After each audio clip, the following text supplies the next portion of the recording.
Vážení obchodní partneři, milí zaměstnanci, moji kolegové, děkuji vám za práci, kterou odvádíte pro mě a pro mou společnost ISMM.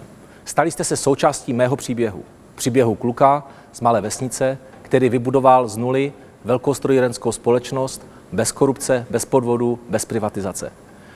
Tato společnost je významným dodavatelem špičkových výrobců zemědělské techniky na světě a automotiv. Máme být společně na co hrdí.